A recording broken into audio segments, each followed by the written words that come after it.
आपका दोस्त बासित और आप देख रहे हैं एबीजी न्यूज, सच्चाई संघर्ष की। देश दुनिया की 25 ताजा खबरें आपके सामने फटाफट। श्रद्धालुओं की सुरक्षित यात्रा के लिए किए हैं अनेक प्रबंध, बोले सीएम योगी। सीएम ने शिव भक्तों से अपील की है कि हम व्यवस्था से साथ जुड़कर यात्रा का न केवल आनंद लें बल्कि श्रद्धा विश्वास के साथ आत्मानुशासन का परिचय देते हुए पावन श्रावण मास के कांवड़ यात्रा कार्यक्रम को सफलतापूर्वक आगे बढ़ाने में योगदान दें।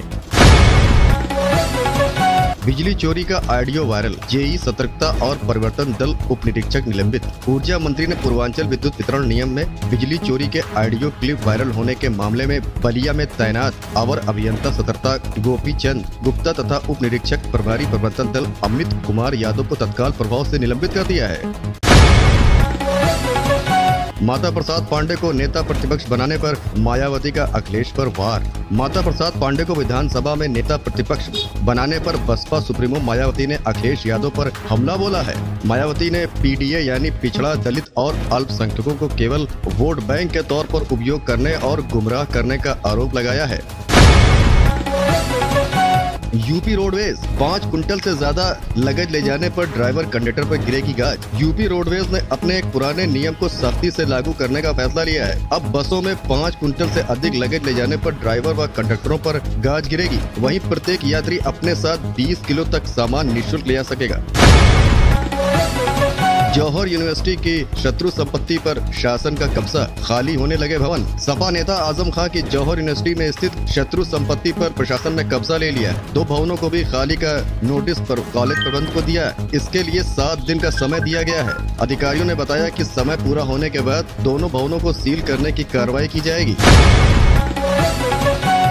भदोही जाते समय सुराव के पास डबल डेकर बस को परिवहन मंत्री दयाशंकर सिंह ने करवाया सीज। होलागढ़ के राम कुमार शुक्ल इंटर कॉलेज के समारोह में शामिल होने पहुंचे परिवहन मंत्री दयाशंकर सिंह ने रास्ते में शक के आधार पर एक बस को रुकवा कर जांच की। जांच के दौरान पता चला कि बस की चेचिस झुकी हुई थी। बस 55 सीटर थी और उसमें 45 यात्री सवार थे। बस में काफी फल लदा हुआ था।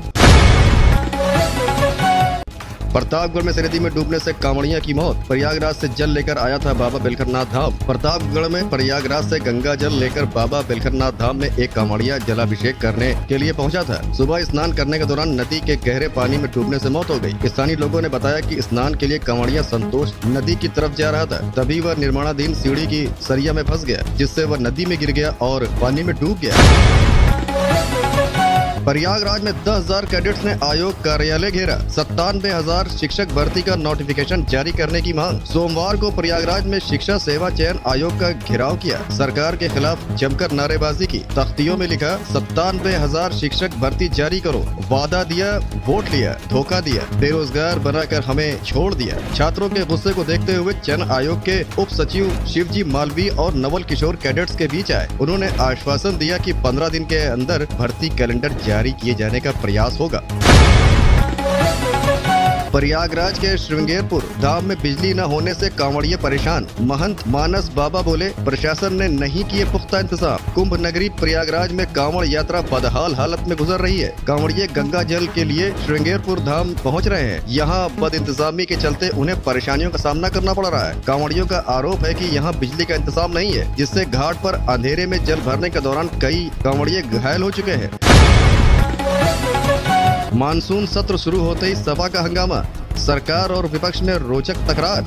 उत्तर प्रदेश विधानसभा का मानसून सत्र सोमवार को शुरू हो गया। सदन में कार्रवाई शुरू होने से पहले सीएम योगी ने नए मंत्रियों और विधानसभा अध्यक्ष ने नेता प्रतिपक्ष का परिचय कराया। अखिलेश पर केसों के वार का शिवपाल ने दिया तीखा जवाब, बोले बड़बोले मंत्री हैं।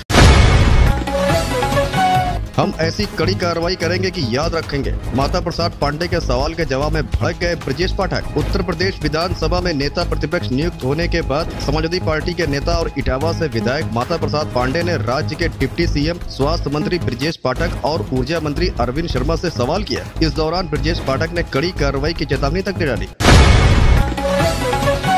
अखिलेश पर केशव के वार का शिवपाल ने दिया तीखा जवाब, बोले बड़बोले मंत्री हैं। समाजवादी पार्टी के राष्ट्रीय अध्यक्ष अखिलेश यादव द्वारा माता प्रसाद पांडे को नेता प्रतिपक्ष बनाए जाने के बाद पहले पीडीए को लेकर डिप्टी सीएम केशव प्रसाद मौर्य ने तंज कसा। पलटवार करते हुए शिवपाल सिंह यादव ने कहा, देखिए ये केवल बड़बोले मंत्री हैं। इनके पास कोई काम नहीं है। वो केवल लखनऊ से दिल्ली और दिल्ली से लखनऊ आते जाते रहते हैं।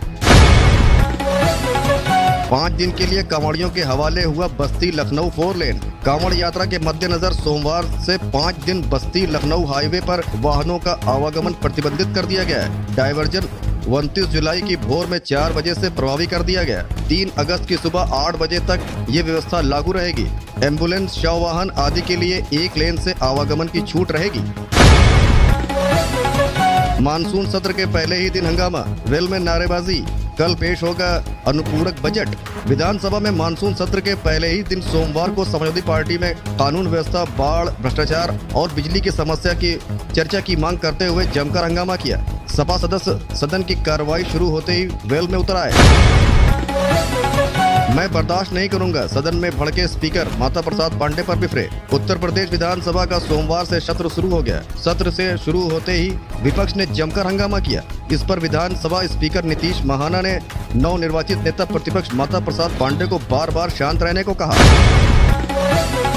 कृष्णानंद राय हत्याकांड में अफजल अंसारी को राहत। इलाहाबाद हाई कोर्ट ने 4 साल की सजा की निलंबित। इलाहाबाद हाई कोर्ट से गाजीपुर के सांसद अफजल अंसारी को राहत मिल गई है। जस्टिस संजय कुमार सिंह ने गैंगस्टर एक्ट में MP MLA स्पेशल कोर्ट द्वारा सुनाई गई 4 साल की सजा निलंबित कर दी। साथ ही राज्य सरकार और विधायक कृष्णानंद राय के बेटे की तरफ से की गई सजा बढ़ाने की अपील को खारिज कर दिया है। आगे से पीछे हो गई सीट। नए नेता प्रतिपक्ष के बनते ही अब यहाँ बैठे सपा के नेता शिवपाल यादव। उत्तर प्रदेश विधानसभा का मानसून सत्र की शुरुआत हंगामेदार रही। हालांकि इस दौरान सत्ता और विकास के बीच जनता के मुद्दों को लेकर काफी रोचक बहस भी देखने को मिली। जहां एक और समाजवादी पार्टी के मछली शहर से विधायक रागिनी सोनकर ने स्वास्थ्य मुद्दे को लेकर गंभीर सवाल उठाए, तो वहीं सपा के अन्य विधायक RK वर्मा ने बिजली कटौती के मुद्दे को उठाया। में शुरू हुई 2027 की तैयारी। बीजेपी और सपा कैसे कर रही दूसरे के वोट बैंक में सेंधमारी। लोकसभा चुनाव के बाद से उत्तर प्रदेश की सियासत में बीजेपी और समाजवादी पार्टी के बीच शाह मत का खेल चल रहा है। 2027 के विधानसभा चुनाव में भले ही 2 साल से ज्यादा का समय बाकी है, लेकिन सियासी बिसात बिछाई जाने लगी है। अखिलेश यादव ने मृतकों के परिजनों के लिए 1-1 करोड़ के मुआवजे की मांग की। समाजवादी पार्टी के राष्ट्रीय अध्यक्ष अखिलेश यादव ने दिल्ली में कोचिंग सेंटर में हादसे को लेकर लोकसभा अध्यक्ष को पत्र लिखकर मृतकों के परिजनों के लिए 1-1 करोड़ के मुआवजे की मांग की है। डिम्पल यादव ने किसान युवा मुद्दा उठाया। राजीव प्रताप रूडी ने सर्वदंड से हुई मौतों पर चेताया। डिम्पल यादव ने सवाल पूछा कि सरकार ने बजट में किसानों के लिए क्या किया, उत्तर प्रदेश को क्या मिला, क्या बीते 10 वर्षों में एक भी मंडी तैयार की गई। उधर भाजपा सांसद राजीव प्रताप रूडी ने सर्वदंश के कारण हो रही मौतों पर चिंता व्यक्त की।